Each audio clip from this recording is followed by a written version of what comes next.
A group of lawmakers have introduced a bill that would allow illegal aliens living in the state to get driver's licenses, and it raises some pretty obvious questions. Why is this a priority for the government of Florida? How is it a crisis that people who are not even allowed to be here don't have driver's licenses? Have every problem in Florida been solved so that lawmakers can ignore the plight of the people who live there legally to focus on illegal arrivals? In fact, this move could make life worse for actual Floridians. 4 years ago, the state of Connecticut did the same. They gave illegals driver's licenses, and the glut of applications caused a massive increase in wait times at the DMV, as it would. State officials then lied about it. They ordered local officials not to talk about why the organs of government had ground to a standstill.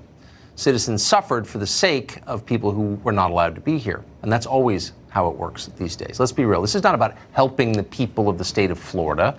It's about power. There are only two reasons to do this, to give illegal immigrants driver's licenses. The first is to make it even harder for them to be deported. And the second is to make it easier for them to vote. That's great news if you've decided the future of the country relies on importing voters rather than helping the ones who already live here. It's bad news for everyone else. Meanwhile, on the campaign trail, Beto O'Rourke argues that the Mexican border situation is so awesome, it's so fantastic, we just knock down the walls that are there. We do not need any walls. $30 billion, 2,000 miles long, 30 feet high, to solve a problem that we do not have. Everything is great in bud-smoking Beto's permanent fantasy version of the 1990s, but what about right now? Well, currently, ICE's detention facilities are so overwhelmed that they are giving up and releasing illegal immigrants back into the United States onto the street.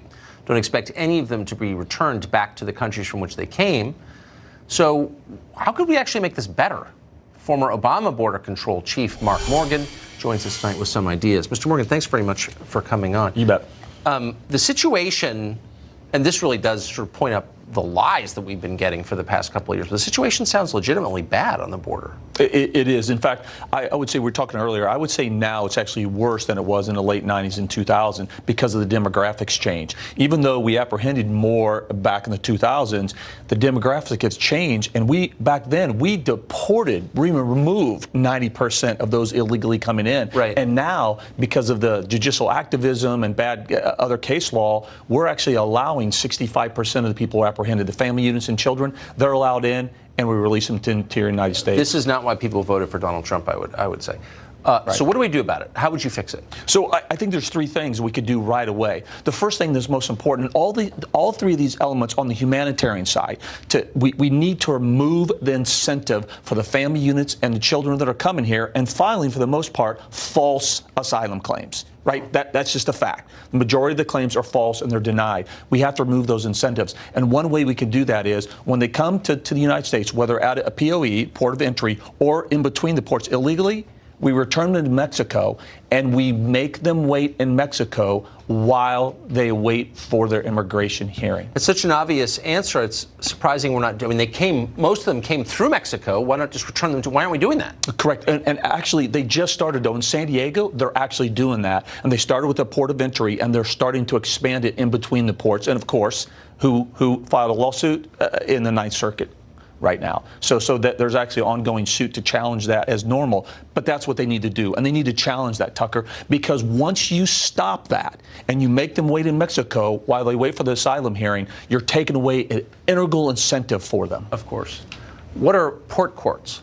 Port courts, and this has been done, and this is another example. So look, they need to triage down there through intelligence and through their experience. The CBP, the officers and agents, they can triage the people that come to the port and claim for asylum, and ones that appear to be legitimate, right? Let's bring them in, and port courts means we put down on the border the immigration judges and all the resources we need from a holistic approach to bring them in, go through the hearing, and determine whether it's legitimate or not. If not, remove them.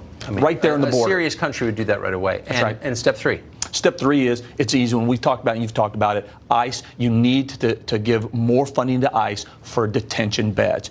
It shows 95% of the removals are exponentially quicker and faster when they're in detention. We need to fund ICE, get them more beds. It's not complicated. What would be the argument against that?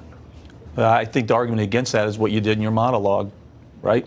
So I guess what I'm really saying, I mean, that's my belief, but I want to think well of people, and I mean that. You can't think of a sincere argument against that. No, because the facts will show that there is no other argument. We know the fact that the majority of these asylum claims are false claims, they're fraudulent claims. Most of them, they either never follow through with the filing, they don't show up to court, and the ones that show up to court, they're denied. But then because of our broken laws and other judicial activism and what states are doing, they're allowed to stay in the United States. I'm starting to think that a lot of people that we debate on the show are totally disingenuous. They don't mean what they say. That's why they never state their real agenda. That's why I broke my silence, because I believe that too.